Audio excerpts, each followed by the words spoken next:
Are you trying to find how to download the Samsung Messages app on Samsung's 26 or 26 Ultra? Here's how you can do it. First, open Chrome. Then search for and open the link to the Samsung Messages blog.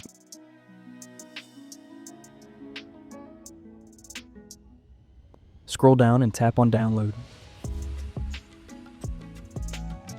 It may show ads. Simply tap the back button, then tap on the download button again.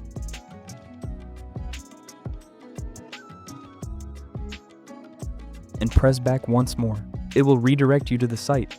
After that, scroll down and tap download again. Then scroll down once more and tap download again.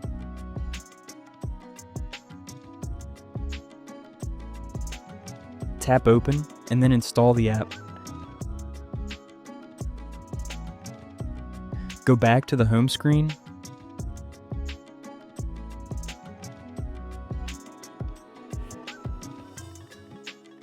Allow all permissions and set Samsung Messages as the default messaging app by following the on-screen steps. That's it for the video. If this video was helpful, don't forget to like, share, and subscribe.